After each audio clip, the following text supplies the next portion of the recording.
चर्चा का जो विषय है, जीव का विभिन्न योनियों में आवागमन और प्रेत काल क्या होता है, श्वेतास्त्र उपनिषद पर आधारित। वैसे जीव का विभिन्न योनियों में आवागमन ही उपनिषद का विषय है, लेकिन किसी जिज्ञासु के पूछने पर प्रेत काल के विषय में भी इस विषय को जोड़ा गया है, क्योंकि यह प्रेत काल से संबंधित विषय भी है, इसलिए जोड़ लिया गया है।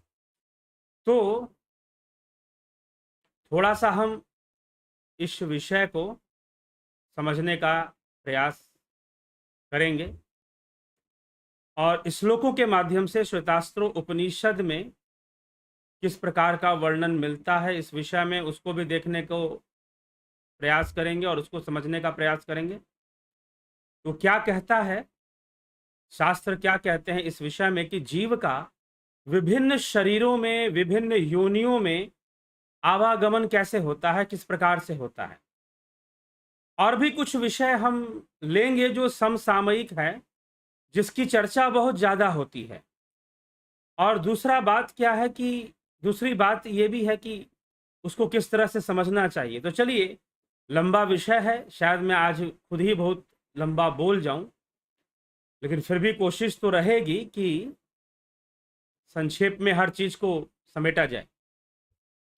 तो चलिए चलते हैं विषय पर, और सर्वप्रथम श्वेतास्त्र उपनिषद के जो श्लोक हैं इस विषय पर क्या कह रहे हैं उसको देख लेते हैं, उसको समझ लेते हैं।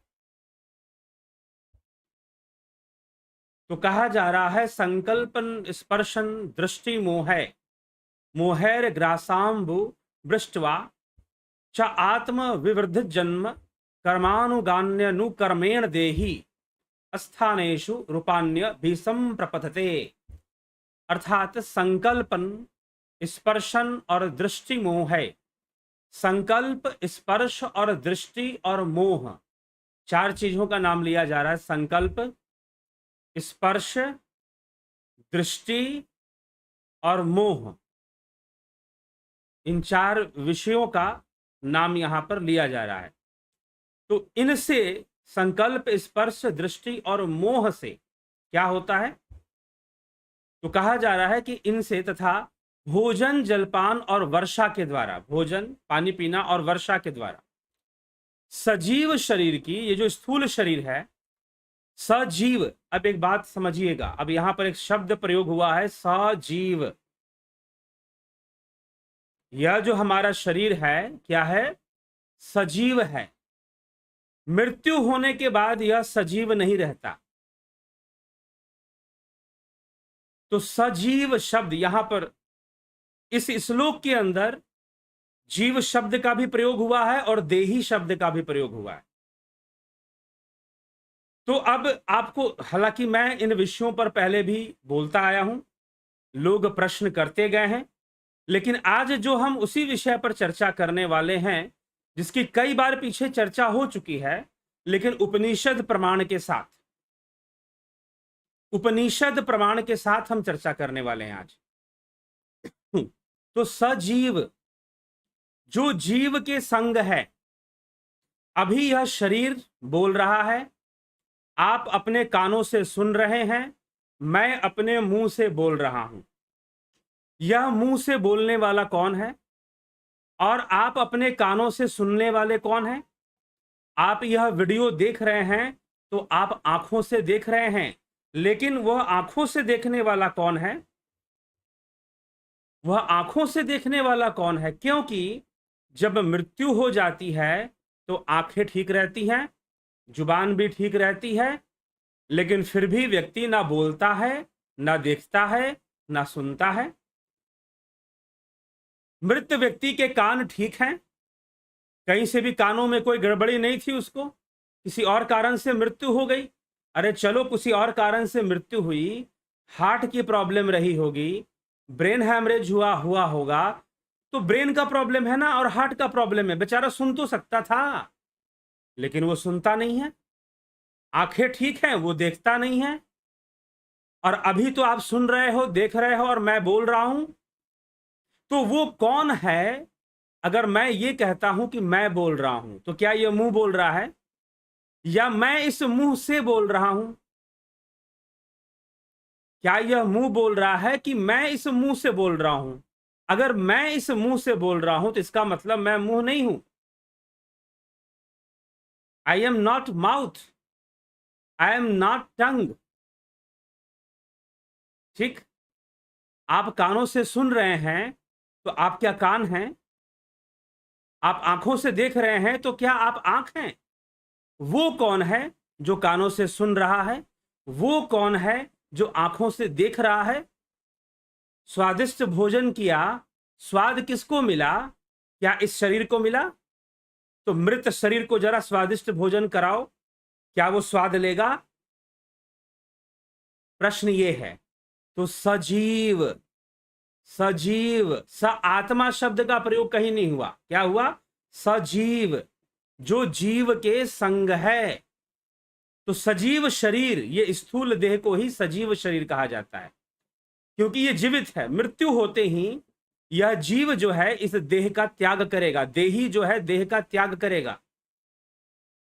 तो वो शरीर में कैसे बना हुआ है, उसका आवागमन कैसे लगा हुआ है, उसकी स्थूल जगत में गति कैसे बनी हुई है, तो वही समझाया जा रहा है। क्या कहा जा रहा है कि संकल्प, स्पर्श, दृष्टि और मोह से तथा भोजन, जलपान और वर्षा के द्वारा आत्म विवृद्धि जन्म, सजीव शरीर की वृद्धि और जन्म होते हैं।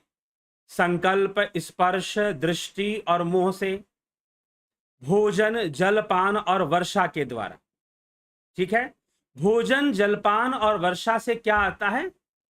शक्ति बनता है, शक्ति का निर्माण होता है, वीर्य का निर्माण होता है, और फिर संकल्प, स्पर्श, दृष्टि और मोह, इनसे संकल्प है एक, साथ में स्पर्श है, दृष्टि है और मोह है। इनसे क्या होता है? स्पर्श और दृष्टि से कामना उत्पन्न होती है, और संकल्प तो पहले ही होता है, संतान उत्पत्ति का संकल्प होता है, सुख प्राप्ति का संकल्प होता है, और मोह तो होता ही है। बिना मोह के कैसे होगा सब? तो इन सब से क्या होता है? शरीर का जन्म होता है, सजीव शरीर की वृद्धि और जन्म होता है। दोनों बात, यह जो शरीर है इसकी बात की जा रही है, इसके जन्म और वृद्धि की बात। तो भोजन से, जलपान से और वर्षा से। अब ये आप सोच सकते हैं, भाई भोजन तो समझ में आ रहा है, आहार तो समझ में आ रहा है, अब यहां पर जलपान भी लिखा गया, अब यहां पर वर्षा भी लिखा गया। अरे भाई एक बात बताओ, अगर वर्षा नहीं होगी तो फसल कैसे होगी? फिर नदियों में कितना भी पानी हो, अगर बारिश रुक जाए तो नदियों का पानी भी सूख जाएगा, और नदियां भी खेतों को पानी नहीं दे पाएंगी। तो इसीलिए अगर वर्षा नहीं होगी तो फिर खेतों को पानी कैसे पहुंचेगा? नहीं पहुंचेगा, अन्न कैसे होगा? अन्न नहीं होगा, भोजन कहां से करोगे? ठीक है, ये चीज। और दूसरा फिर संकल्प, स्पर्श, दृष्टि और मोह, अगर ये चार चीजें ना रहे तो संतान की उत्पत्ति भी नहीं होगी। ठीक है, मनुष्य बहुत सारे वस्तुओं का अनुभव ही नहीं करेगा। तो इसीलिए यहां पर तो जीव की वृद्धि और सजीव की वृद्धि, यहां पर सजीव शब्द का साफ साफ प्रयोग हुआ है। तो सजीव मतलब शरीर, इस शरीर के लिए कहा जा रहा है कि आत्म विवृद्धि जन्म। तो यह जो सजीव जगत है या शरीर है, प्राणियों के लिए कहा जा रहा है कि यह जो प्राणी जगत है उसकी वृद्धि और बार बार जन्म कैसे होगा? तो इन्हीं चीजों से होगा, संकल्प, स्पर्श, दृष्टि और मोह, भोजन, जलपान और वर्षा। प्रासाम्भु वृष्टयः मतलब भोजन और वर्षा के द्वारा। ठीक। यह जीवात्मा, यह जीव देही स्थानेषु कर्मानुगानी, देही स्थानेषु कर्मानुगानी, अर्थात यह जो देही है भिन्न भिन्न लोकों में कर्मानुगानी, कर्म अनुसार मिलने वाले हैं। यह जो देही है भिन्न भिन्न लोकों में और भिन्न भिन्न योनियों में, आगे योनि, अगले श्लोक में योनि शब्द का प्रयोग है। तो विभिन्न योनियों में कैसे मिलने वाले हैं जी?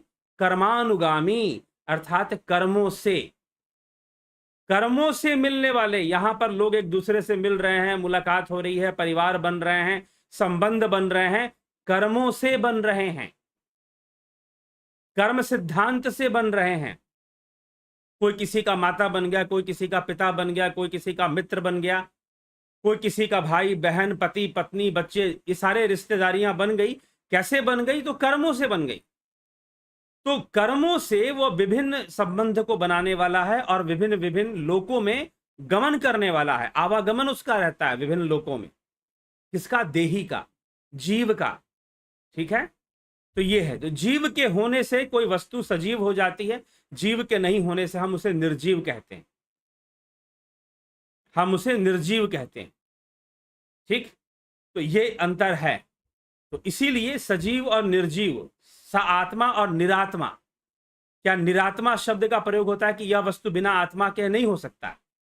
हमारे महापुरुषों ने निरात्मा शब्द का प्रयोग नहीं किया। अब कोई नया महापुरुष पैदा हो जाए जबरदस्ती का, तो बात अलग है। क्योंकि आजकल बहुत सारे इस तरह के लोग हैं कि सोचते हैं कि भाई हम सारे फिलॉसफी को खंडित कर कर, सारे वेदों को झूठा ठहराकर हम खुद भगवान बन जाएंगे और खुद को श्रेष्ठ घोषित कर देंगे। ऐसे ऐसे लोगों की कमी नहीं है समाज में आज के समय में।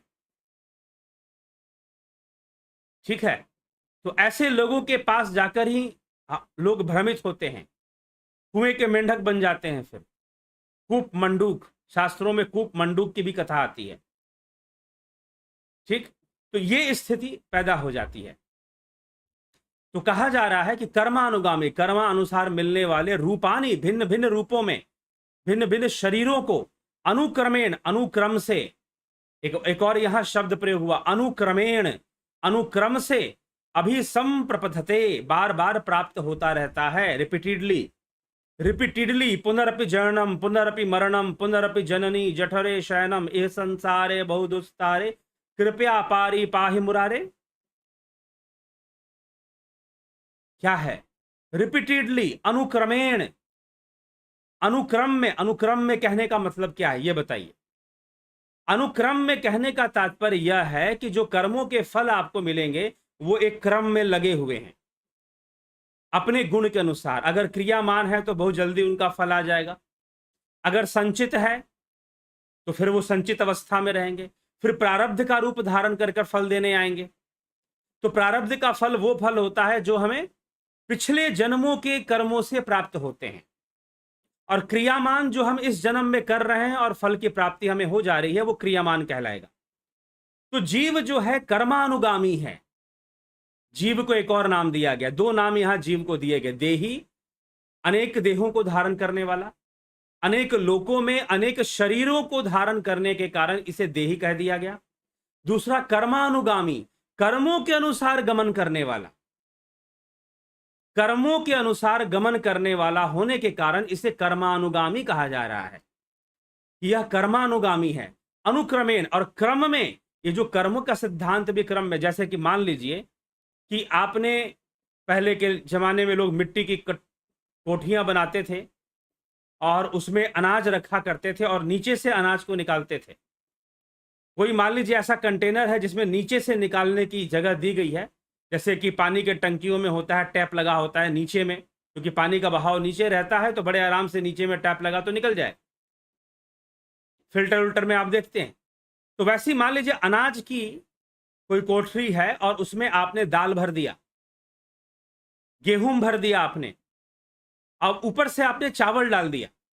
अब आपने चावल डाला तो आपकी इच्छा है कि भाई चावल हमें मिल जाए, लेकिन पहले से तो गेहूं भरा हुआ है ना उसमें, तो गेहूं ही पहले निकलेगा, गेहूं ही पहले निकलेगा, चावल नहीं निकलेगा, चावल बाद में निकलेगा। यही कारण है। ये जो प्रश्न आपके मन में उठता है कि फलाने नेताजी हैं, फलाने व्यक्ति हैं, पाप पर पाप किए जा रहे हैं और उनको कोई फल नहीं मिल रहा है, वो पाप पर पाप किए जा रहे हैं और उनको कोई फल नहीं मिल रहा है। ऐसा क्यों? क्योंकि पहले गेहूं डाला हुआ था, अब ऊपर से चावल डाल रहे हैं। मान लीजिए कि गेहूं पुण्य है और चावल पाप है, तो पहले पुण्य मिलेगा, पुण्य का फल मिलेगा। प्राणी तेरे पुण्य का जब तक है भंडार, तब तक सब कुछ माफ है, करो गुनाह हजार। लेकिन पाप करने से पुण्य की राशि बहुत जल्दी खत्म होगी। कई बार होता है ना कि भाई किसी ने घोटाला किया 30 साल पहले और सजा उसको बहुत बाद में मिलनी शुरू हो जाती है, लेकिन समय आने पर सब मिलता है। और सजा तो कई तरीकों से मिल सकती है। सजा मिलने के अनेकों तरीके हो सकते हैं। जरूरी नहीं कि कोर्ट या न्यायालय सजा देगी तभी सजा मिलेगी। जिनको सजा भुगतना होता है वो भुगतते हैं जीवन में। बहुत सारे ऐसे लोग हैं बहुत भयंकर दुख भोग रहे हैं, क्या उनको कोर्ट ने सजा दी है? जी नहीं, प्रकृति ने दी है। प्रकृति ने, और प्रकृति सजा भी नहीं देती, प्रकृति तो कर्मों का फल दे देती है बस। इसका संयोग जो प्रकृति के द्वारा ही मान लीजिए या कर्म के द्वारा ही बनता है, अपूर्व की शक्ति से। मीमांसा के अनुसार अपूर्व की शक्ति से बनता है, श्रीमद् भगवत गीता के अनुसार और सांख्य योग के अनुसार प्रकृति से बनता है। कर्म का फल प्रकृति से बनता है, तो फिर वो संयोग बना देती है। तो जो भी भोग रहा है व्यक्ति अपने कर्मों को भोग रहा है, कहां बच के जा पा रहा है? तो इसीलिए हम अपने कर्म, तो जीव जो है कर्मानुगामी है, अपने कर्मों से गमन करता है, सुख दुख का भोग करता है, सुख दुख का भोग करता है। महर्षि पतंजलि ने कहा है कि आयु, जाति और भोग, ये तीन चीजें कर्मों से प्राप्त होती हैं। क्या क्या? आयु, जाति और भोग। आयु मतलब कितनी लंबी समय रहेंगे, जाति, आयु, भोग। पहले जाति को समझिए, जाति, आयु, भोग। जाति का मतलब है किस योनि में जन्म हुआ। अगर श्वान की योनि में, अगर कुत्ते की योनि में जन्म हुआ तो जाति भी कुत्ते की होगी। मनुष्य योनि में जन्म हुआ तो जाति मनुष्य की मानी जाएगी। जाति इसी को बोलते हैं। बाकी हमारे व्यवस्थाओं में जिसको आजकल लोग आप कास्ट या जाति बोल देते हो, वो तो वर्ण व्यवस्था से निकला हुआ है। तो वर्ण अलग चीज है, वर्ण का कॉन्सेप्ट अलग है, और जाति अलग चीज है। तो जाति, यहां पर जो महर्षि पतंजलि ने जाति शब्द का प्रयोग किया है अपने सूत्रों में, तो वह योनियों के लिए किया है, विभिन्न योनियों के लिए, अलग अलग योनियों में जन्म ले सकता है। तो जाति, और अब उस जाति में कितना समय रहना, मतलब उस शरीर मिल गया, अब शरीर में कितना समय रहना है, आयु कितनी होगी, यह भी कर्म से निर्धारित होगा। और उस आयु के बीच भोग कितना होगा। अब भोग क्या है? दो प्रकार के भोग हो सकते हैं, सुख और दुख। सुख और दुख, ये दो प्रकार के भोग हो सकते हैं। तो सुख कितना मिलेगा, दुख कितना मिलेगा, ये सारी चीजों का निर्णय किस आधार पर होगा? कर्मों के आधार पर होगा, कर्म निर्धारित होगा। महर्षि पतंजलि भी अपने शास्त्र में इस विषय को रखते हैं, और यहां उपनिषदों में भी इस विषय को कहा जा रहा है कि कर्मानुगामी रूपानी अनुक्रमेण अभिसंप्रपद्यते, प्रपद्धते, बार बार प्राप्त होता रहता है अनुक्रम में। कभी पाप आएगा, कभी पुण्य आएगा। पुण्य बढ़ा हुआ है और पुण्य मिलने का समय है, उस समय व्यक्ति गलतियां भी करे तो उस समय के लिए तो रुक जाएगा, लेकिन भविष्य आने पर उसके द्वारा किए गए कर्म की सजा कह लीजिए या कर्म का फल कह लीजिए। सजा शब्द शास्त्रों में नहीं प्रयोग हुआ है, या फिर पनिशमेंट शब्द या दंड शब्द शास्त्रों में नहीं प्रयोग हुआ है, भाई कर्म का फल है। अगर किसी कोई दुखी भी है तो कोई वह दुखी अपने कर्म फल से है, ठीक है, ना कि जबरदस्ती दुखी है, या किसी ने उसको दंड दे रखा है, अपने कर्म फल से वो दुखी है। तो यह हमें विचार करना होगा। तो ये चीज यहां पर बताई जाती है। इसलिए कर्म प्रायणता, निष्काम कर्म को बहुत ज्यादा महत्व दिया गया है श्रीमद् भगवद गीता में। तो बार बार कर्मों के वशीभूत, कर्मानुगामी है, अनेक रूपों में, अनेक शरीरों में घूमने वाला, अनुक्रम से जैसे उसके कर्म लगे हुए हैं वैसे ही, और अभी संप्रपथित, बार बार इसी में घूमता रहता है, भटकता रहता है, यही जीवन है। ठीक, अब बार बार नाना योनियों में भी आवागमन करता है, और क्यों करता है उसको बताया जा रहा है। तो लिखा जा रहा है अगले श्लोक में, स्थूलानि सूक्ष्माणि बहूनि चैव रूपाणि देहि स्वगुणैर वृणोति क्रिया गुणैरात्म गुणैश्च तेषाम संयोग हेतुर परो अपि दृष्टः। कि जीवात्मा, देही जो है, जो देही है, जो जीव है, अपने कर्मों के गुणों से तथा शरीर के गुणों से, अहंता, ममता आदि अपने गुणों के वशीभूत होकर स्थूल और सूक्ष्म बहुत से रूपों को स्वीकार करता है। उनके संयोग का कारण दूसरा भी देखा गया है, अर्थात कि कर्म के वशीभूत तो वो घूमता ही घूमता है। तो देही, तो देही क्रिया गुण है कि अपने कर्मों से तथा शरीरों के गुणों से, जो जैसा भी शरीर के गुण हो सकते हैं, स्वगुणे अहंता ममता आदि अपने गुणों के वशीभूत होकर स्थूल और सूक्ष्म शरीर में बहुत सारे ऐसे रूपों में जो सूक्ष्म और स्थूल हैं, बहुनी एवं रूपानी वृणोति स्वीकार करता है, और उनके संयोग का कारण वह दूसरा भी देखा गया है, दूसरा भी अपर अपि दृष्ट। ठीक ना? तो अपर मतलब जो कि अपर ब्रह्म की श्रेणी में आता है, वह अपर देखा गया है, वह जीव देखा गया है, वह जीव जाना गया है ऋषियों के द्वारा, दृष्टाओं के द्वारा। तो अब यहां पर सबसे महत्वपूर्ण एक विषय यहां पर हमें स्पष्ट करना है, जो कहा जा रहा है कि स्थूलानि सूक्ष्मानि बहूनि चैव रूपानि देहि देहि स्वगुणैर वृणोति। अर्थात यह जो देही है, यह जो देह को धारण करने वाला देही रूप जीव है, यह दो प्रकार से शरीर को धारण करता है, स्थूलानि और सूक्ष्मानि। अब यहां पर मामला थोड़ा सा गहराई में जा रहा है, मामला जो है वो गहराई में जा रहा है, थोड़ा सा समझने का विषय हो गया। स्थूलानि और सूक्ष्मानि, दो तरह की योनियों में यह भ्रमण करता है, दो तरह की योनियों में यह जाता है, दो तरह के रूपों को यह धारण करता है। और वो दो प्रकार के रूप कौन है? स्थूल और सूक्ष्म। अब ये जो हमारा शरीर है, ये स्थूल शरीर है, लेकिन यही जीव सूक्ष्म योनियों में भी भ्रमण करता है। सूक्ष्म योनि क्या है भैया? प्रेत योनि, देव योनि, यक्ष योनि, गंधर्व योनि। हालांकि गंधर्व स्थूल में भी हो सकते हैं, ऐसा माना गया है, लेकिन देव, प्रेत, यक्ष, ये अनेकों सूक्ष्म योनियां हैं। इसीलिए यहां पर सूक्ष्म योनि की चर्चा की गई है। क्या? स्थूलानि सूक्ष्मानि बहूनि चैव रूपानि देहि स्वगुणैर वृणोति। अर्थात यह जो देही है, स्थूल और सूक्ष्म योनियों को धारण करने वाला है। इसीलिए वो देव योनि में भी जा सकता है, देवता बनकर भी रह सकता है अपने पुण्य के कारण। और जैसे ही पुण्य क्षीण होंगे, फिर से गिरेगा, नीच योनियों में जाएगा। पुण्य खत्म हो गए, पाप का फल मिलने वाला बन गया। ठीक है। अब सप्त ऋषि जब राजा नहुष को लेके जा रहे थे, राजा नहुष ने बहुत कठोर तपस्या की,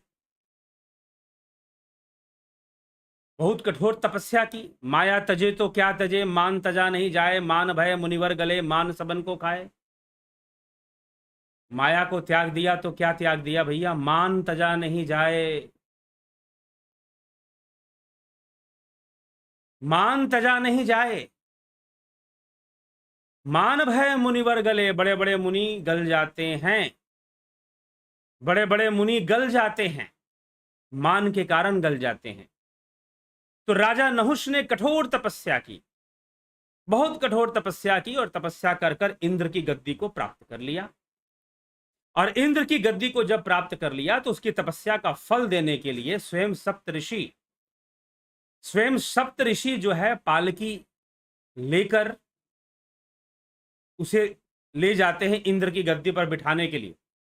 सप्त ऋषियों ने उसकी पालकी उठाई, राजा नहुष की पालकी सप्त ऋषियों ने उठाई और ले गए इंद्र की गद्दी पर बिठाने के लिए कि भाई तुमने इतनी कठोर तपस्या की है, चलो हम तुम्हारी सेवा करेंगे। लेकिन मार्ग में नहुष ने सप्त ऋषियों को लात मारा।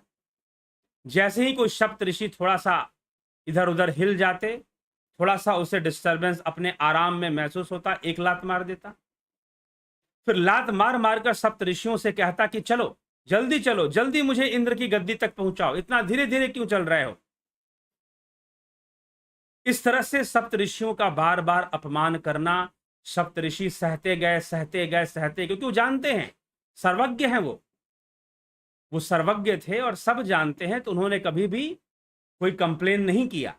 लेकिन जब देखा कि अब राजा का, अब नहुष का पुण्य नष्ट हो रहा है भाई, अब तो इसका पुण्य खत्म हो रहा है, क्योंकि बार बार हमें लात मार रहा है, हमें अपमानित कर रहा है, और हमारे रहस्य को जानता नहीं है कि हम कौन हैं, तो फिर जो है बार बार अपमानित करने पर सप्त ऋषियों ने चिता दिया कि देखो नहुष, तुम बार बार हमारा अपमान कर रहे हो, इससे तुम्हारा पुण्य नष्ट हो जाएगा, और जिस समय तुम्हारा पुण्य नष्ट होगा उस समय हम तुम्हें श्राप दे देंगे और फिर तुम्हें बहुत दयनीय अवस्था से गुजरना पड़ेगा।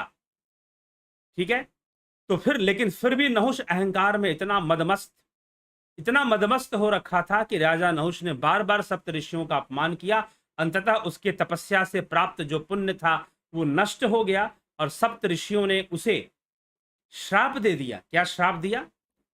कि तुम जाओ सर्प की योनि में जाओ, तुम बहुत टेढ़े हो गए हो, तुम्हारी चाल बहुत टेढ़ी मेढ़ी है, इसीलिए तुम हमें टेढ़ा मेढ़ा कह रहे थे कि हमारी चाल टेढ़ी मेढ़ी है, लेकिन तेरा तो बुद्धि ही टेढ़ी हो चुकी है, सारे पुण्य पर तूने पानी फेर लिया, इसलिए जाओ सर्प की योनि में जाओ। और राजा नहुष को सर्प की योनि में जाना पड़ा। जैसे ही आपने यमला अर्जुन उद्धार के बारे में सुना होगा, अभी जन्माष्टमी आने वाली है, भादो मास की अष्टमी, तो उसमें कृष्ण लीला का वर्णन होता है। तो भगवान ने यमला अर्जुन वृक्ष का जब उद्धार किया था तो दो देवता, दोनों अश्वनी कुमार बताए जाते हैं कि दो इस प्रकार से थे किसी श्राप के कारण। तो देवताओं को श्राप मिलता है, ठीक है, तो देव योनि में भी जीव जाता है। तो देव योनि सूक्ष्म योनि है, प्रेत योनि सूक्ष्म योनि है। ठीक है, तो जब नरक का दुख भोगना होगा तो प्रेत योनि में भटकेगा, और अगर स्वर्ग का सुख भोगना होगा तो देव योनि में जाएगा। ठीक, तो इसीलिए ये कहा जा रहा है यहां पर कि जो जीव है दो प्रकार के रूपों को धारण करेगा, दो प्रकार की योनियों में जाएगा। कौन कौन सी योनियां? देव योनि, सूक्ष्म योनि और स्थूल योनि। तो स्थूल योनि, ये स्थूल शरीर, यह मानव शरीर हो गया, पशु चौपाए जानवर हैं उनका शरीर हो गया, ठीक है, कुत्ते बिल्ली, इन सब में जीव जा सकता है। जीव जा सकता है जैसी उसकी आवश्यकता है, जैसे उसकी कामना है, अपनी कामना को पूर्ण करने के लिए वो किसी भी योनि में जा सकता है। अब एक समाज के लोग ये कहते हैं, सुनिए ध्यान से, एक समाज के लोग यह दावा करते हैं कि मनुष्य मरेगा तो मनुष्य ही बनेगा। ठीक है, श्वान मरेगा, अगर कुत्ता मरेगा तो कुत्ता ही बनेगा, सांप मरेगा तो सांप ही बनेगा, उसी योनि में जाएगा, और जब मनुष्य मरेगा तो मनुष्य ही बनेगा। ये उनका दावा होता है। तो इसका एक यहां, अब इससे ऐसा कहने से उनकी मान्यता के अनुसार इसका मतलब ये है कि जो कुत्ते की योनि में जो जीव बैठा हुआ है वो बार बार कुत्ता ही बनता रहेगा और उसे उस योनि से मुक्त होने का कोई मार्ग नहीं मिलेगा। तो एक बात बताइए कि इस कितना बड़ा अन्याय होगा उसके साथ कि जो कुत्ते की योनि में है, जो बहुत ही जीव, ऐसे जीव जो कि बहुत विवश हैं, उनके अंग भी सही नहीं होते और वो बार बार उसी योनि में भटकते रहेंगे, उनको तो वहां से निकलने का कोई मौका ही नहीं जी। आहार निद्रा भय मैथुन तो बना ही रहेगा, उस मुक्ति का कोई साधन ही नहीं है। ठीक है, तो ये मान्यता फिर सिद्ध हो जाएगी। और दूसरी बात, फिर कर्म का क्या सिद्धांत? इसीलिए जीव, इसी अब उपनिषद में पहले ही कह दिया गया कि जीव ना स्त्री है, ना पुरुष है, ना नपुंसक है, कर्मानुगामी है। कर्मों के अनुसार अगर स्त्री शरीर में प्रवेश किया तो स्त्री की तरह ही वह व्यवहार करेगा, अगर पुरुष शरीर में प्रवेश किया तो पुरुष, अगर नपुंसक के शरीर में प्रवेश किया तो नपुंसक। अब योनियां कई हो सकती हैं, वृक्ष भी एक योनि है, हाथी भी बन सकता है, कुत्ता भी बन सकता है, सर्प भी बन सकता है। कई जन्म भय गजमीन मृग, कई जन्म भय कीट पतंगा। गुरुओं की वाणी में ऐसी वाणियां आती हैं कि कई जन्मों में हम गजमीन मृग, गज मतलब हाथी, मीन माने मछली, मृग मतलब हिरन रहे, और कई जन्मों में हम कीट पतंग रहे। हम विकसित हुए, हम डेवलप हुए, हम इवॉल्व हुए। ठीक ना, जो सांख्य की जो थ्योरी है, थ्योरी ऑफ इवोल्यूशन है, theory of subtle evolution, theory of spiritual evolution. Darwin की जो थ्योरी है वो फिजिकल इवोल्यूशन की बात है। और जो सांख्य शास्त्र है वो भी विकासवाद की बात करता है। इवॉल्व हुए हम, ठीक है। तो हमने, तो वो जो जीव है, फिरत सदा माया करी प्रेरा, काल ही कर्म ही स्वभाव गुण घेरा, कबहू करी करुणा नर देही, देत ईश बिनु हेतु सने, बिनु हेतु सने ही, यम यम वापि स्मरण भावम त्यस्तंते कलेवरम तम तमे व्यति कौंते सदा तद भाव भावित। कि जो जो जैसी जैसी भावना रखेगा वो वैसे वैसे भाव के अनुसार वैसी वैसी योनियों को ही प्राप्त होगा। तो वो प्रेत योनि में भी भटक सकता है, वह देव योनि में भी जा सकता है, पापों के वशीभूत वो कीड़े मकोड़ों की योनि में भी जा सकता है, ठीक है। क्यों? क्योंकि शरीर है, जीव है, जीव की कामनाएं हैं, और जीव की कामनाएं अगर आखिरी कामनाएं उसकी ऐसी हैं और उसको लगता है कि फलाने योनि में जाकर हमारी कामना पूर्ण होगी, हमारी कामना पूर्ण हो जाएगी, तो हो जाएगी। अब एक बात बताओ, मनुष्य और कुत्ते के शरीर में कितना अंतर है? गाय के शरीर में, मनुष्य के शरीर में, हाथी के शरीर में, मनुष्य के शरीर में कितना अंतर है? बता दीजिए जरा। हिंड लिम्स, फोर लिम्स, ये फोर लिम्स हो गए, पैरों को हिंड लिम्ब बोलते हैं हम। बाकी क्या है?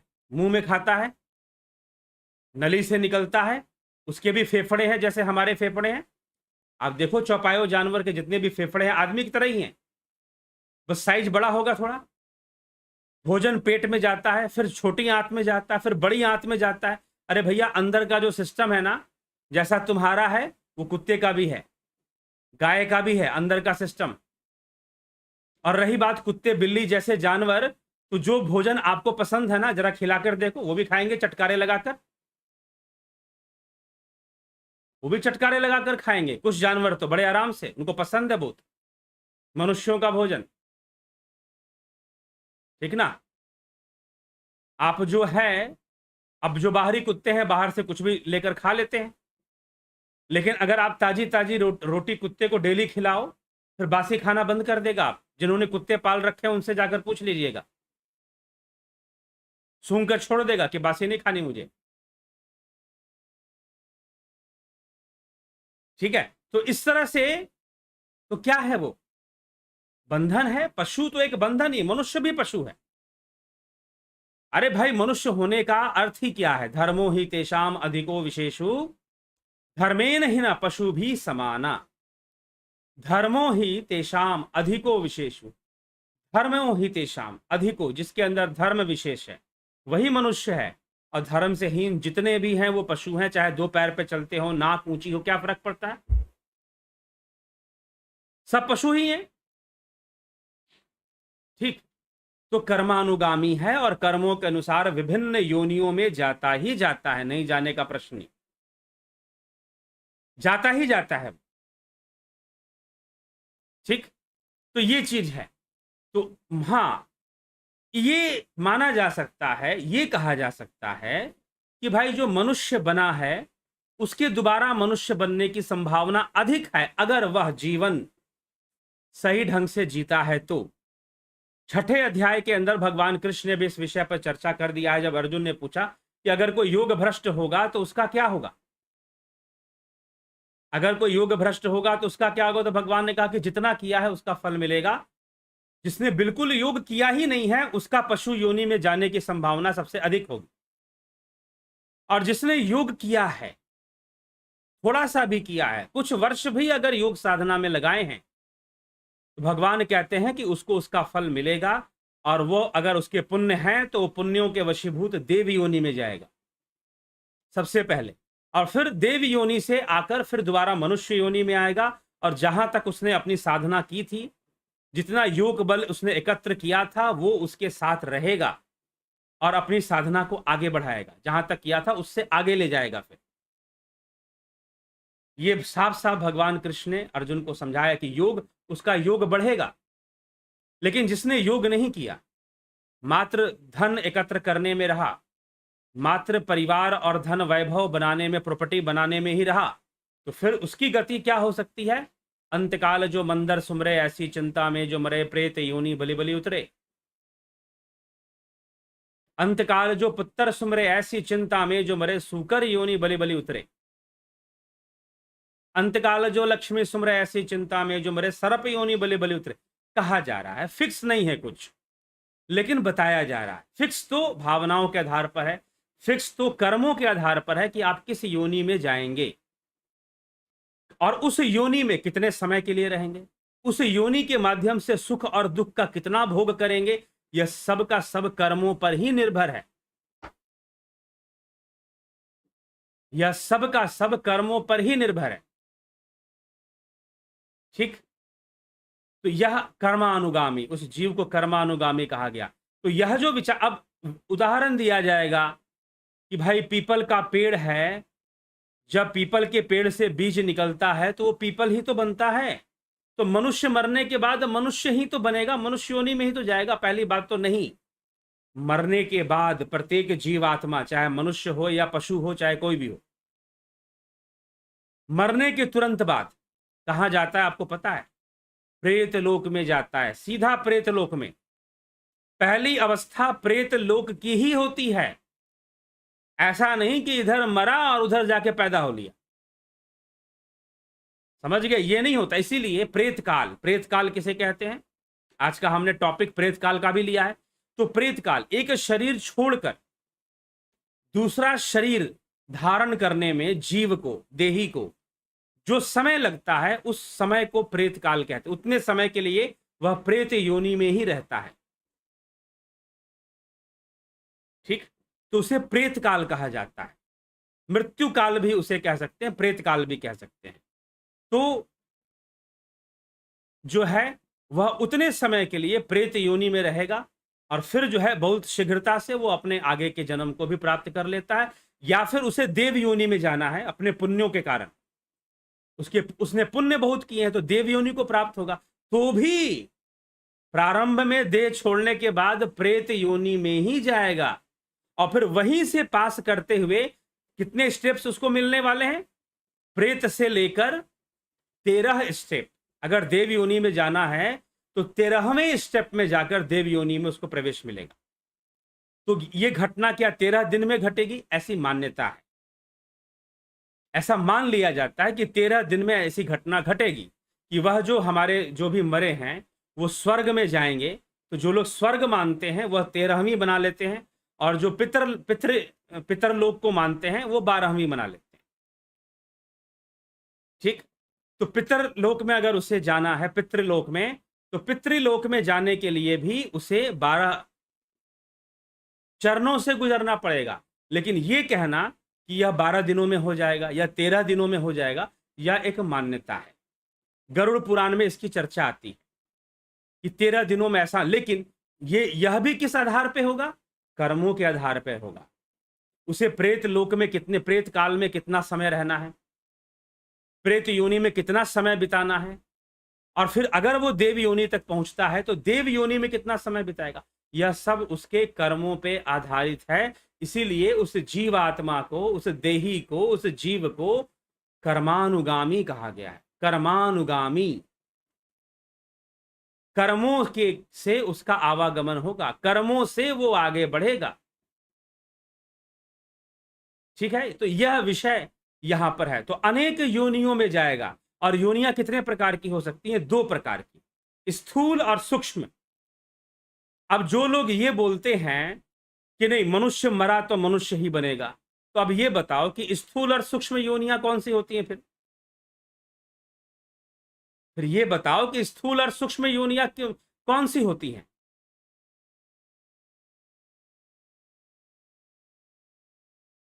ठीक, तो ये हमें समझना पड़ेगा कि स्थूल और सूक्ष्म योनियां कौन सी होती हैं। अब एक और ट्रेंड आजकल चल गया है, मैं देख रहा हूं, क्योंकि होता क्या है ना कि लोग जो है कहीं ना कहीं मार्ग ढूंढ लेते हैं। अभी किसी ग्रंथ पर मेरी चर्चा हो रही थी, तो एक फलाने व्यक्ति को बात समझ में नहीं आई, तो बोले कि नहीं नहीं ये हमारी, क्योंकि उनके गुरुजी ने जो उनको बता के रखा था वो उससे मैच नहीं कर रहा था। अब लोग कुएं का मेंढक बन जाते, बहुत भयंकर रूप से।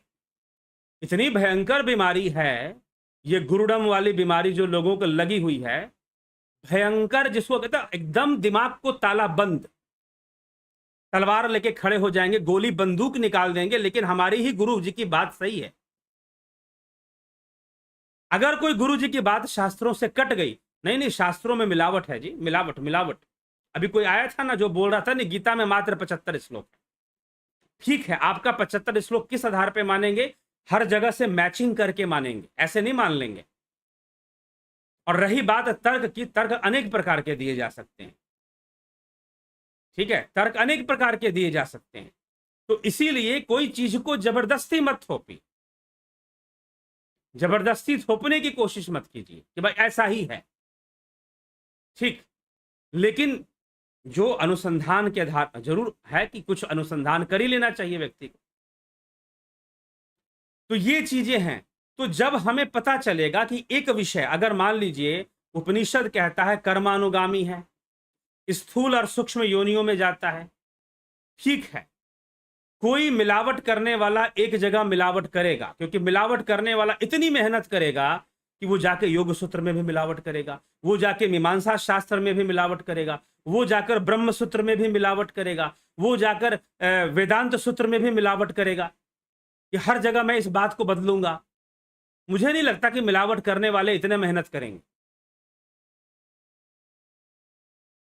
ठीक है, तो अगर ये बात यहां उपनिषद में लिखी जा रही है कि वो कर्मानुगामी सूक्ष्म और स्थूल देहों में जाने वाला है, सूक्ष्म और स्थूल योनियों में जाने वाला है, तो अगर इस बात की स्वीकृति दूसरे शास्त्रों में भी मिल जाती है तो हम उसको मिलावट नहीं मानेंगे।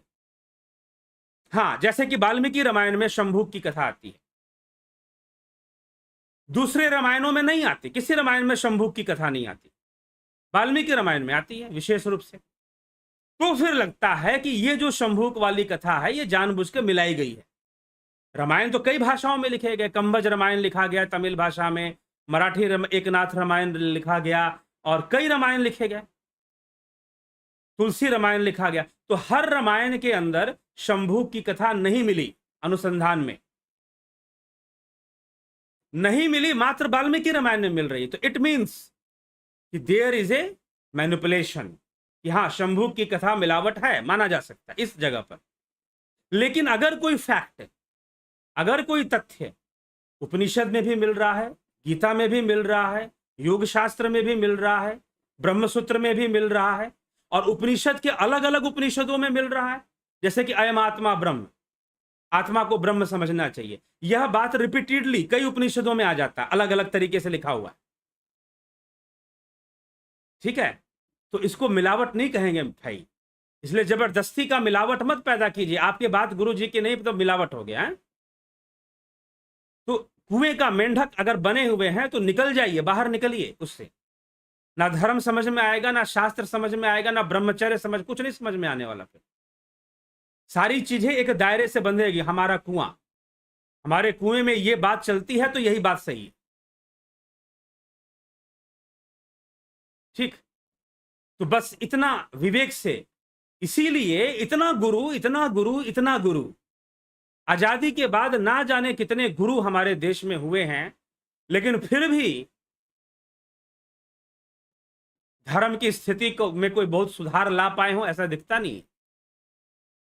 इतना कंफ्यूजन पैदा कर देते हैं, कुछ देवी देवताओं की पूजा बंद करवा देते हैं, कोई कोई कुछ एकेश्वरवाद का ऐसा कॉन्सेप्ट लेकर आ जाते हैं कि कहते हैं कि सब बेकार है, कोई राम, कुछ नहीं हुआ आज तक। और ज्यादातर तो ऐसे हुए जो कि सारे सबको हटा दो और हमारी पूजा करते रहो। तो ये सारी चीजें हैं, तो विवेक से हमें विचार करना पड़ेगा, और समाज को इन सब धारणाओं से मुक्त होकर जो हमारा जो वास्तविक वैदिक विचारधारा है, जो शास्त्रीय विचारधारा है और जो प्रैक्टिकल है। शास्त्रीय विचारधारा भी इसलिए नहीं, किसी भी शास्त्रीय विधान को, इसको आचार्य कुमारिल भट्ट जो कि मीमांसा आचार्य थे, मीमांसा के अनुसार वेद ही शब्द प्रमाण है, शब्द प्रमाण के रूप में मात्र वेदों को ही लिया जाता है। लेकिन फिर भी मीमांसा आचार्य कुमारिल भट्ट ने कहा था कि फिर भी उन शब्दों का प्रैक्टिकल भी होना चाहिए, उनके उन शब्दों के अन्य प्रमाण भी होने चाहिए प्रमाण व्यवस्था में। प्रमाण व्यवस्था क्या है? प्रत्यक्ष, अनुमान, उपमान, शब्द, अर्थापत्ति और अनुपलब्धि, 6 टाइप्स ऑफ प्रूफ्स, प्रमाण, 6 प्रमाण की बात आती है वेदांत और मीमांसा के अंदर। 5 प्रमाण आते हैं न्याय शास्त्र में। इस प्रोसेस में, इस सिस्टम के अंदर हम तथ्यों को प्रूव करेंगे। तो वैदिक शब्दों को मात्र शब्द से प्रमाणित करेंगे ऐसा नहीं है, उसका प्रत्यक्षीकरण भी होना चाहिए। अगर प्रत्यक्षीकरण नहीं हो रहा तो अनुमानीकरण करो, अनुमानीकरण नहीं तो उपमानीकरण करो, नहीं तो अर्थापत्ति अनुपलब्धि से कैसे भी उस शब्द को प्रमाणित होना पड़ेगा। अगर मान लीजिए कि प्रत्यक्ष में नहीं हो रहा तो अनुमान से होना चाहिए। फिर अनुमान इज नॉट इमेजिनेशन, इन्फ्रेंस, जिसको हम बोलते हैं इन्फ्रेंस, इन्फ्रेंस करना किसी चीज के बारे में, तो उसको भी प्रमाण के रूप में लिया गया है। तो मात्र ऋषियों ने या फिर हमारे विद्वानों ने, जो जिनमें मीमांसा आचार्य कुमारिल भट्ट का नाम आता है, या फिर और जितने विद्वान हुए आदि गुरु शंकराचार्य, वो जब शास्त्रार्थ करते थे तो मात्र ऐसी रट्टू तोते की तरह शास्त्रार्थ नहीं करते थे कि श्लोक रट लिए, जी नहीं।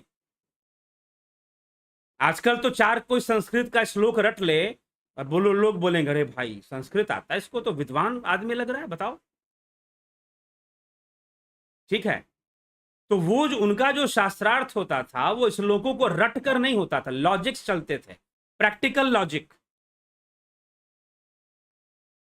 ठीक है, तो क्या चीजें प्रूव होकर आ रही हैं। कभी न्याय व्यवस्था को पढ़िए, महर्षि गौतम का जो न्याय सूत्र है, ठीक, बाद में वात्स्यायन, महर्षि ऋषि वात्स्यायन का भाष्य है उसके ऊपर, न्याय के ऊपर।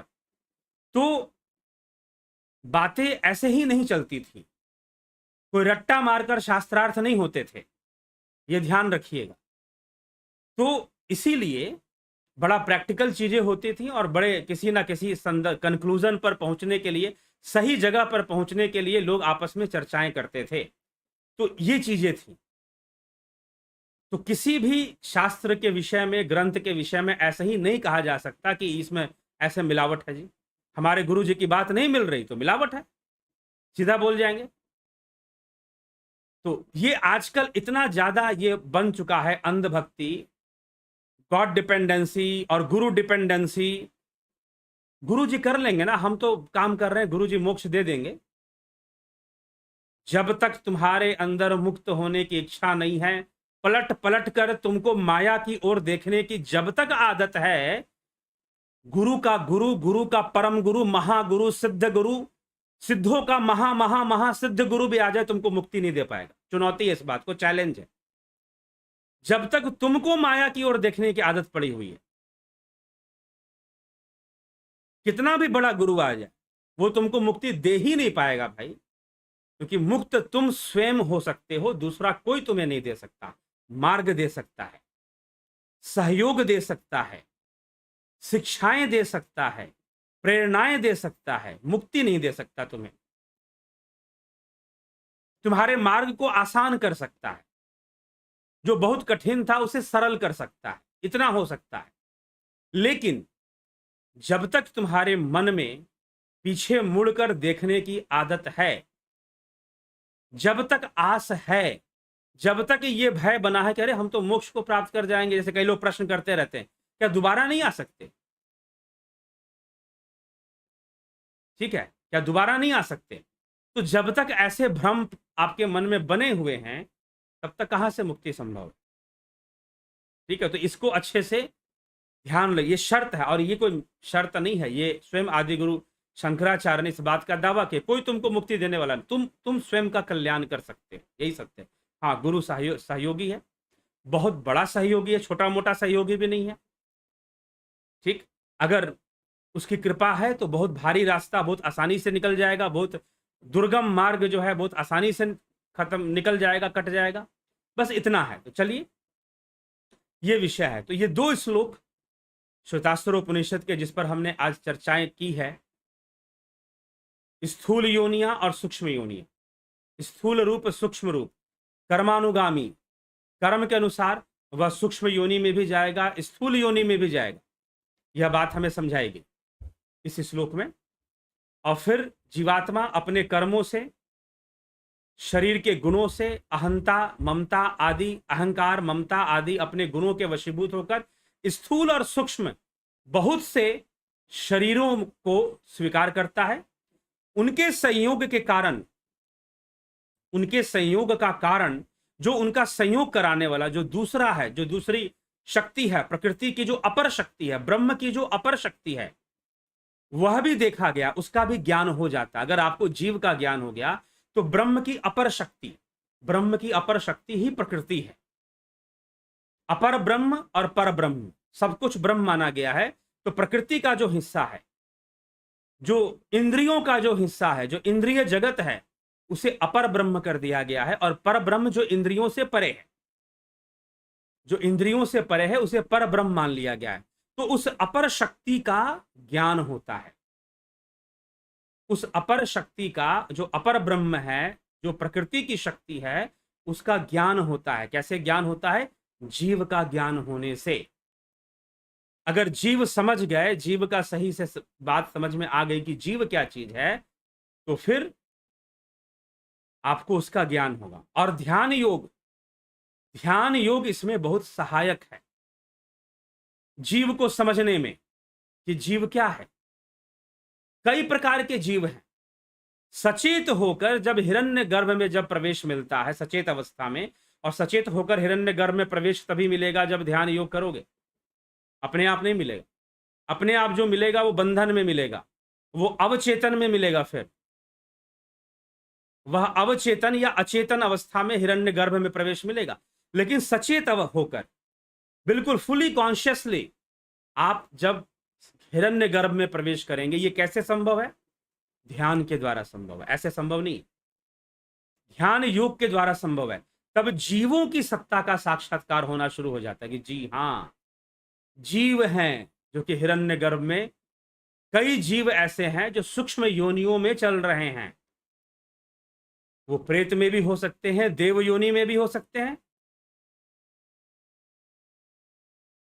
ठीक है? तो रहस्यमय जगत है। हर बात सिर्फ कह देने से नहीं समझ में आ जाएगी, कुछ प्रैक्टिस भी करनी पड़ती है चीजों को जानने के लिए, समझने के लिए।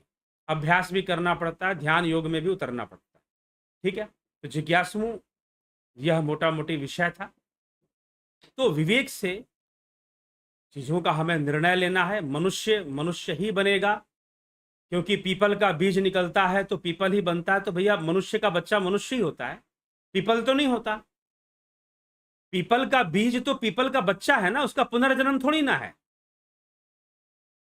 अगर आप ये उदाहरण देते हो कि पीपल के बीज से पीपल पैदा हुआ, इसीलिए मनुष्य मरने के बाद मनुष्य योनि में जाएगा, ये क्या बात हो गई? अरे पीपल का बीज पीपल का बच्चा है, आदमी का बच्चा भी आदमी होता है। कम से कम कंपैरिजन तो लॉजिकली और जो है न्यायपूर्ण ढंग से कीजिए। ठीक है? तो यहां पर तो जो तुलना की जा रही है उसी का न्याय नहीं हो पा रहा। जो तुलना की जा रही है पीपल के बीज से, उसी में न्याय नहीं है। पीपल का बीज पीपल का बच्चा है, वो रिप्रोडक्टिव सिस्टम से आया है। कोई भी वृक्ष का बीज, इतनी तो बॉटनी पढ़ते होंगे ना, कम से कम ये बोलने वाले इतनी बॉटनी, मैं तो नहीं बॉटनी पढ़ा लेकिन इतनी थोड़ी सी पढ़ी है मैंने प्लांटों के बारे में, वृक्षों और पौधों के बारे में। उनके जो बीज पैदा होते हैं वो रिप्रोडक्टिव सिस्टम से पैदा होते हैं। अगर पीपल का बीज आया है तो रिप्रोडक्टिव सिस्टम से आया है। ठीक है? तो पीपल के बीज को पीपल का पुनर्जन्म क्यों बता रहे हो, ये बता दो बस। तो मनुष्य मरेगा तो मनुष्य ही बनेगा? नहीं, अपने अपने भाव के अनुसार अनेक स्थूल और सूक्ष्म योनियों में, अनेक शरीरों में वो जा सकता है। यहां पर उपनिषद के मंत्र के अनुसार भी यही है और प्रैक्टिकल भी यही है। प्रैक्टिकल भी यही चीज होती है। ठीक है? अब इस प्रैक्टिकल को भी बहुत गहराई से समझने के लिए योग मार्ग सहायक है, ध्यान योग का मार्ग सहायक है। ठीक है? तो चलिए इसी के साथ इस टॉपिक पर चर्चा बंद करेंगे। आपके कमेंट थोड़े बहुत देख लेंगे, जितना समय थोड़ा बहुत है उसमें आपके टिप्पणी देखेंगे और फिर इसको विराम दिया जाएगा। कल फिर 9 बजे फिर शुरू होगा।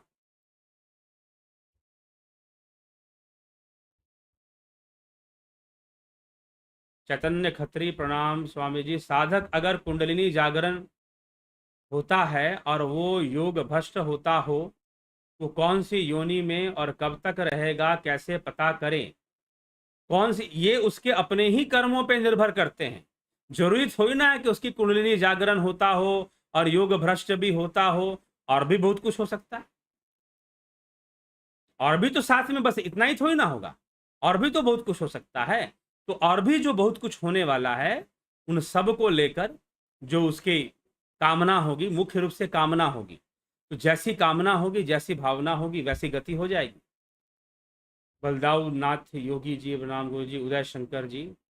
जीवों की उत्पत्ति कैसे होती है, किन परिस्थितियों में, और वह पहले शरीर कौन सा धारण करता है? उस समय तो उसके साथ कोई कर्म संस्कार नहीं होते, कर्म संस्कार से ही होता है, ठीक है, नहीं होते तो स्वाभाविक रूप से प्रकृति के गुणों से विकसित हो जाते हैं, सीधी सी बात, ठीक है। अगर आप ये कह रहे हैं कि कर्म संस्कार नहीं होते, कर्म बहुत सूक्ष्म चीज है, तो प्रकृति के गुण तो है ना, प्रकृति के गुणों से विकसित हो जाएंगे, बन जाएंगे। तो यह एक काल चक्र है, ठीक। जीवों से ही जीवों की उत्पत्ति भी चलती रहती है, अनेक प्रकार से हो सकती है, लेकिन होल सिस्टम में, इनकम्प्लीट सिस्टम में क्या होता है? कंजर्व होता है हर चीज, ऊर्जा का जो विज्ञान है, ठीक। इसीलिए संतुलन का विज्ञान स्थापित होता है। अगर कंजर्वेशन ना हो तो लॉ ऑफ बैलेंसिंग काम नहीं करेगा फिर, समझ रहे हैं? तो फाइनली जो जीव है, लोग पूछते हैं जीवों की संख्या बढ़ती है घटती है क्या? जी नहीं जी, कंजर्व होती है, फिक्स होती है। क्यों फिक्स होती है? हाँ, ये बताना मुश्किल है कि कितनी होती है, लेकिन फिक्स होती है। क्यों फिक्स होती है? इसीलिए फिक्स होती है। अब यहां पर एक और प्रश्न बनेगा कि जब फिक्स होती है तो फिर मोक्ष कैसे मिलेगा किसी को? अरे भाई, नवीनीकरण भी तो होता रहता है ना साथ में, सृष्टि और प्रलय चलता रहता है, और जब सृष्टि प्रलय भी नियमित रूप से चल रहा है तो निश्चय ही मोक्ष भी मिलता है और नए जीव भी बनते हैं, इसमें कोई संशय नहीं है। और जीव को शुरुआत करने के लिए 3 गुण ही काफी हैं। 3 गुण जो है वो संस्कार दे देंगे ना।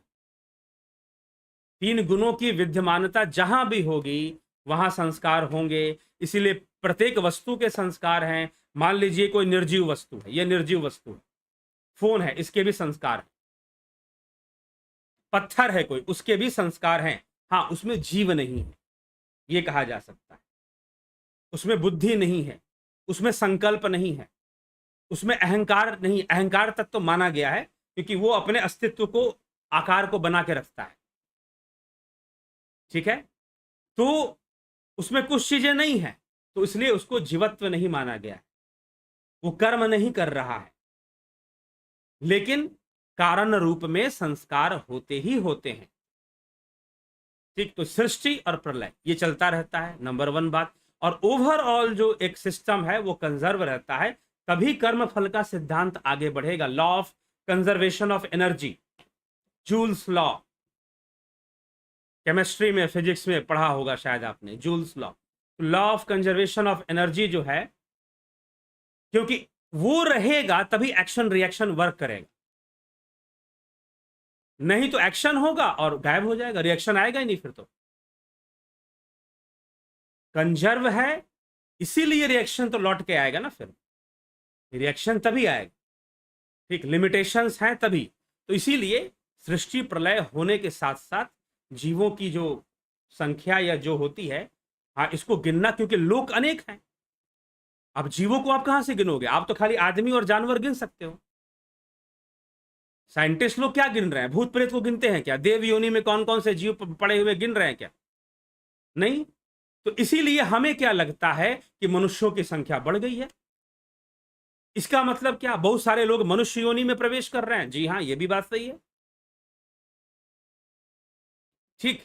लेकिन कई जीव कई योनियों में हैं जिसको आदमी नहीं जानता, जिसको मनुष्य नहीं जानता, और कई लोकों पर जीवन हो सकता है, और भी कई ऐसे ग्रह हो सकते हैं जहां पर जीवन हो। मात्र पृथ्वी ही नहीं है, अनेक ग्रह हैं जहां पर जीवन हो सकता है, तो वहां भी जीव होंगे अनेक रूप में।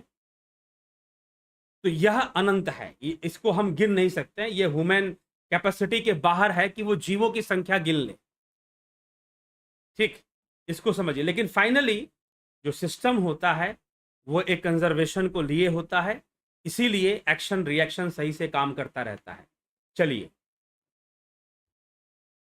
विश्वयात्री जी, SKM जी, विक्रम सिंह जी, गोपाल शर्मा, राजू पाल, सरोज कृष्णानी, SK मिन्हास, जगदीश भट्ट, अजीत भाई पटेल जी, जगदीश भट्ट जी, अमृतपाल सिंह, गुरु जी क्या जानवरों की हत्या करना पाप है? अगर यह पाप है तो फिर जानवरों की हत्या करके कोरोना वैक्सीन जो बनाई गई है उसके बारे में आपका क्या ख्याल है? यह पाप है या पुण्य है? जनता, कोरोना वैक्सीन जानवरों की हत्या करके बनाई गई है ये कैसे पता?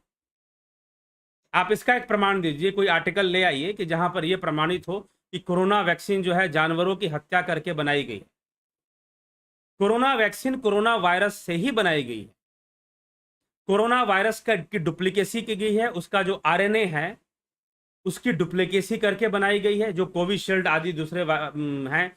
और जो कोवैक्सीन है वो वो एक तरह से डेड नहीं कह सकते, बहुत ही वीक कोरोना, ओरिजिनल जो कोरोना वायरस है उसी को बहुत कमजोर कर कर कोवैक्सीन को बना दिया गया। तो इसमें जानवरों की हत्या वाली बात जो अमृतपाल सिंह जी आ रही है, आपको किस वैज्ञानिक ने बताया है? कृपया करके उसका डिटेल दे दे, तब आपके प्रश्न का उत्तर दूंगा, क्योंकि प्रश्न करने के पहले आप भी अनुसंधान कर लीजिए,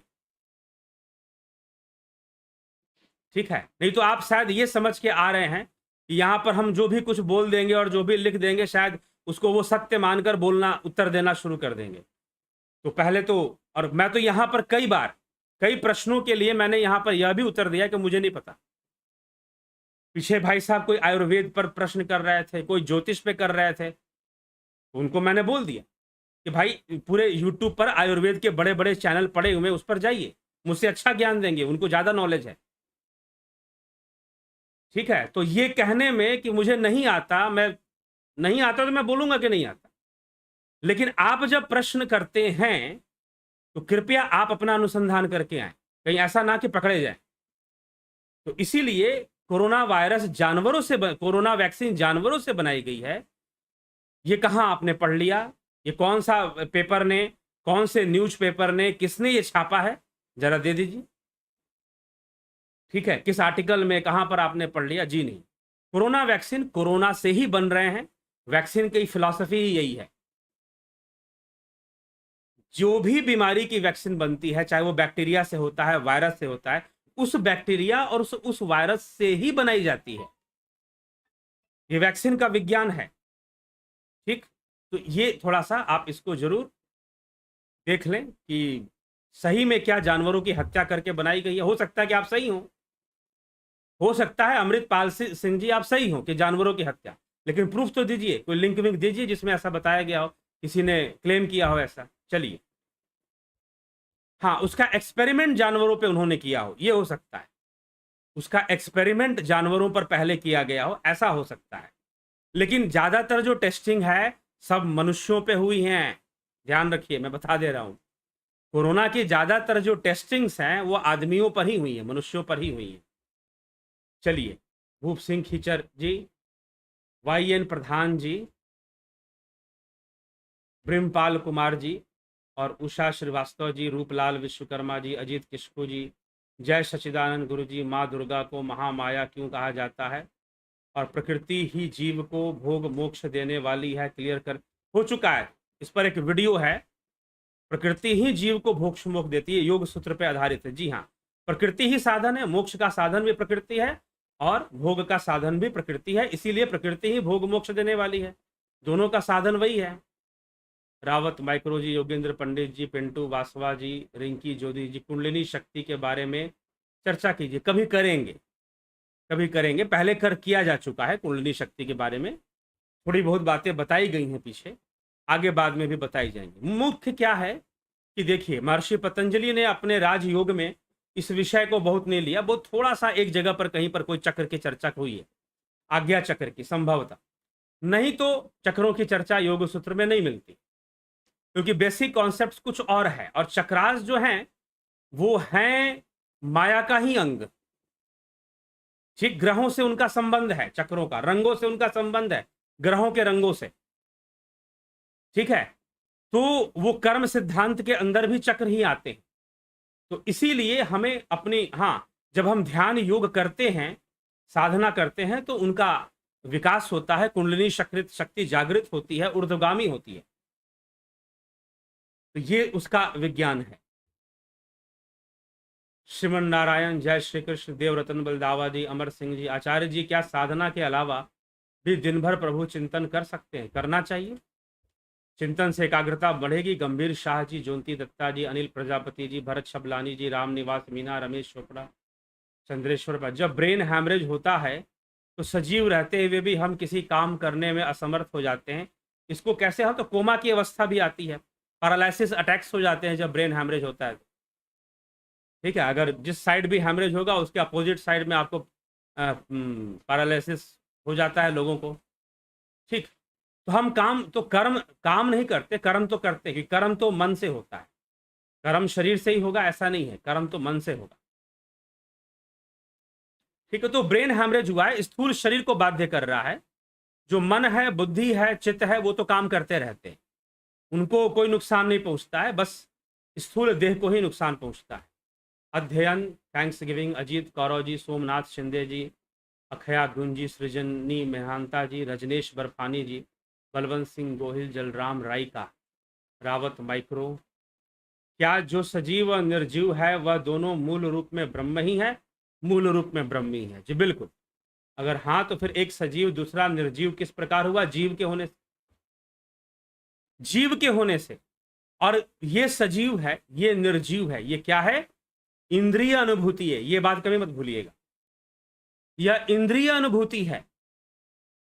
अगर आप इंद्रियतीत अवस्था में चले जाओगे, जहां आत्मा का साक्षात्कार होता है, जहां ब्रह्म का साक्षात्कार होता है, तो वहां पर ना कोई सजीव है ना कोई निर्जीव। सजीव और निर्जीव होना भी इंद्रियों का ही विषय है।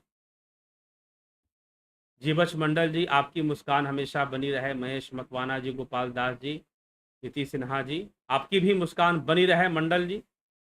अमर सिंह जी, जशपाल मंगत जी, रचना जी, भीम सिंह मीना, महेश मकवाना। ठीक है, तो यदि ब्रह्म को आपने जान लिया तो इस जीवन, जान लिया तो फिर क्या लक्ष्य? लक्ष्य का क्या मतलब है?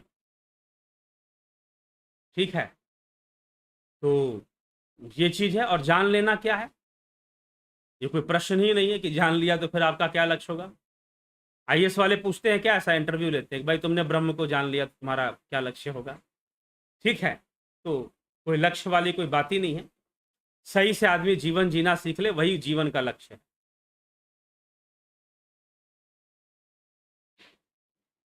गुरुजी, मगर ध्यान अवस्था में सूक्ष्म जगत के केवल प्रेतों के ही दर्शन होते हैं, देव या यक्षों के ना होने का कारण?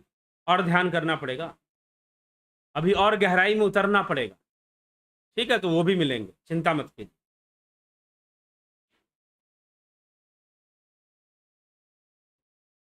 जब मुक्ति ही चाहिए तो जीव की उत्पत्ति ही कैसे हो गया?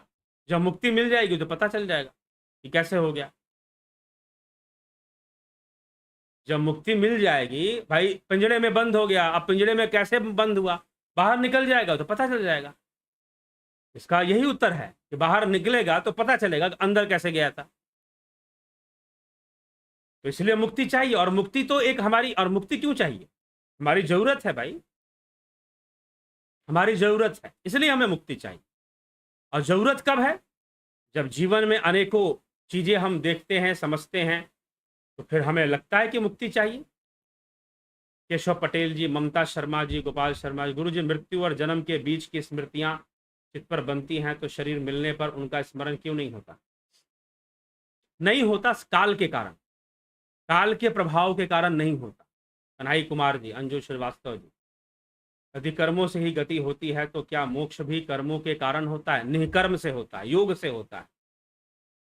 मोक्ष जो है वो योग से होता है, निष्काम कर्म से होता है। मोक्ष का साधन निष्काम कर्म योग बनता है। ठीक है,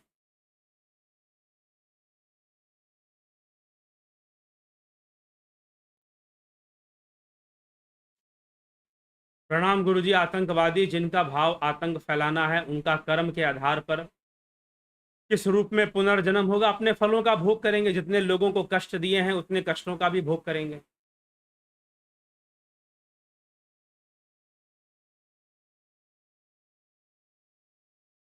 गोपाल शर्मा जी, ऐसा नहीं है थर्ड आई ओपन होने पर ही आत्मा ही परमात्मा है का साक्षात्कार होता है। जी नहीं, ऐसा नहीं है। ठीक है, थर्ड आई ओपन होने पर क्या हो जाएगा कि आत्मा परमात्मा का साक्षात्कार हो जाएगा? जरा प्रमाणित कीजिए। आप अपने थर्ड आई का अनुभव बताइए कि ऐसा क्या हो जाएगा जिससे कि आत्मा ही परमात्मा है प्रूव हो जाएगा। ठीक है, ऐसी कौन सी अनुभूति आ जाएगी कि उससे ये प्रूव हो जाए कि आत्मा ही परमात्मा है? स्वरूप की उपलब्धि, ध्यान से सुनिए, स्वरूप की उपलब्धि। जो दिव्य नेत्र है, जिसको आप त्रिनेत्र भी हम कह देते हैं, वो आज्ञा चक्र का एक्टिवेशन है, एक तरह से आज्ञा चक्र का खुलना है। हमारा जो आज्ञा चक्र है यहां पर, उसको हम कहते हैं वो दिव्य नेत्र का खुलना है। इसको समझिए, इस विषय को पहले भी मैं इसको समझा चुका हूं। दिव्य नेत्र से जो अनुभूतियां शुरू होंगी वो हिरण्य गर्भ की अनुभूति होगी, सीधी सी बात। जो प्रथम, जो पहला स्टेप होगा वो हिरण्य गर्भ का होगा। आप सूक्ष्म लोक में प्रवेश करेंगे दिव्य नेत्र के माध्यम से भी और नाद के माध्यम से भी। हिरण्य गर्भ लोक में आप प्रवेश करेंगे, नंबर 1 पे यही होने वाला है। ठीक है, ध्यान योग में भी। तो जब आप ये करेंगे इसके बाद, लेकिन यह जो प्रवेश मिलेगा सचेत मिलेगा, कॉन्शियसली आप उसमें प्रवेश करेंगे। वहां पर जीव ही प्रकाश रूप में दिखाई देगा, ना कि ब्रह्म, क्योंकि ब्रह्म भावातीत है। तो उसके प्रकाश रूप में दिखाई देना, उसके नाद रूप में सुनाई देना संभव नहीं है। यह सारी उसकी अभिव्यक्ति मानी जाएगी, विवर्त माना जाएगा, मैनिफेस्टेशन माना जाएगा। आपने जो कहा कि यहां भ्रिकुटी में हमने लाइट देखा, प्रकाश देखा, वह ब्रह्म का विवर्त है, तो संपूर्ण संसार भी तो ब्रह्म का ही विवर्त है, उसकी अभिव्यक्ति है। इसलिए साफ साफ श्वेतास्त्रोपनिषद में लिखा गया है, निहार धुमार का अनिल नाम खद्युत विद्युत स्फटिक शशिनाम एतानि रूपानि पुरस्सरानि ब्रह्मण्य अभिव्यक्ति करानी योगे। इस रूप में ब्रह्म की अभिव्यक्ति होगी। संपूर्ण संसार ही ब्रह्म की अभिव्यक्ति है, लेकिन सूक्ष्म जगत में जो ब्रह्म की अभिव्यक्ति होगी वह प्रकाश के रूप में होगी, ज्योति रूप में होगी। आप उसी को देखते हो। ठीक है, आत्मा परमात्मा वाली बात तब आती है जब आप स्वरूप की उपलब्धि कर लेते हैं, आप अपने रियल सेल्फ में जाकर स्थित हो जाते हैं। जब तुरीय अवस्था, तुरीय जिसको महर्षि भगवान आदि गुरु शंकराचार्य ने लिखा है। ठीक है, मांडुक्य उपनिषद और मांडुक्य कारिका में जिसका बृहत वर्णन मिलता है। चौथी अवस्था चतुष्पाद जिसको कहा गया है, जब वो आएगा तब जाकर आत्म ब्रह्मैक्यत्व की स्थापना होगी। आत्मा ब्रह्म एक है। ठीक है, तब जाकर वो चीज सामने आएगी। तो मात्र दिव्य नेत्र या आज्ञा चक्र के खुलने मात्र से यह नहीं होने वाला।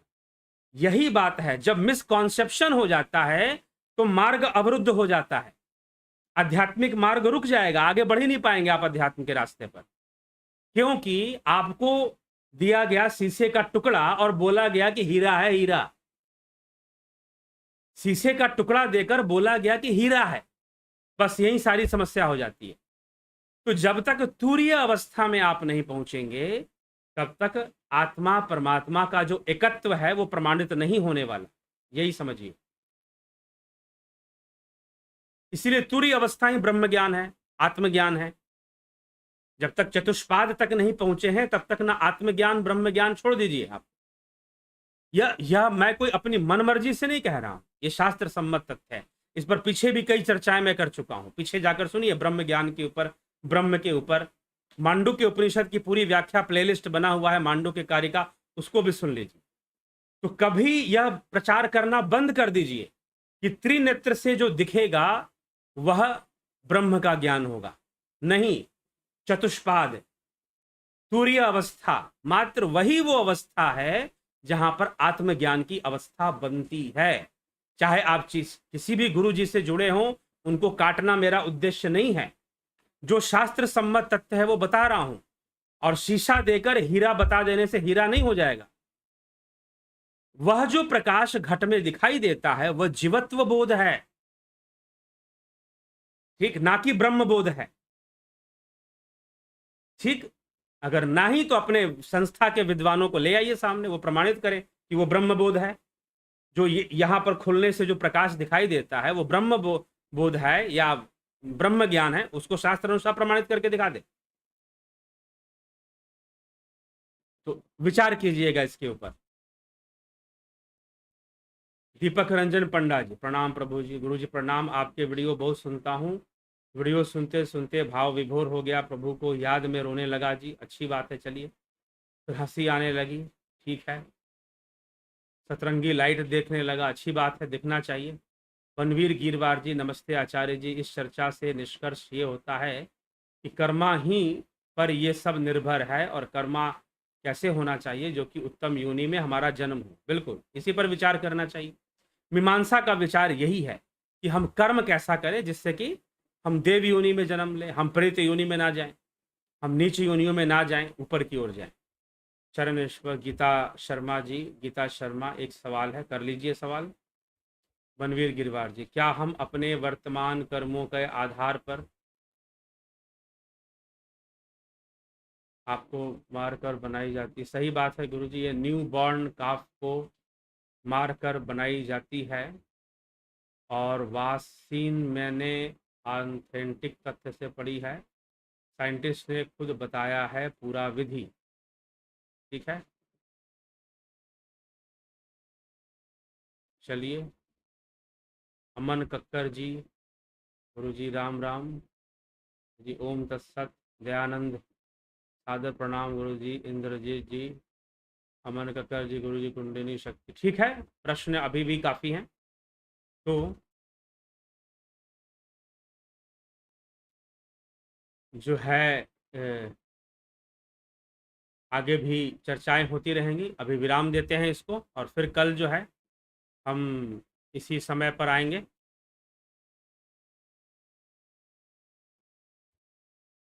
नौ बजे फिर से कल चर्चा होगी, श्वेतास्त्रोपनिषद पर बढ़ते हुए क्रम में चर्चा होगी, और फिर आगे जो है चर्चाएं की जाएंगी। और भी कई विषय हैं, छोटे छोटे और विषय जो छूटते रहते हैं, कई लोग प्रश्न करते रहते हैं। पूरा प्रयास है कि उन विषयों पर भी वीडियो दिया जा सके, चर्चाएं की जा सके। बहुत बहुत आभार आप सभी का। ध्यान योग का कोर्स जो करना चाहते हैं वो 29 तारीख से वो शुरू होगा, और जो है ज़रूर इसका आप जो है जो ज्वाइन करना चाहते हैं, रजिस्ट्रेशन शुरू है, लोग पेमेंट करके ज्वाइन कर रहे हैं, आप भी कर सकते हैं। ऑफलाइन मोड में जो होने वाला था अभी उसमें समय है, सितंबर के महीने में ही होगा। अभी उसका तिथि क्या होगी, डेट क्या होगा, वो हमने निश्चित नहीं किया है, तो डेट फिर बताएंगे बाद में कि क्या डेट होगा, क्या तिथि होगी उसकी।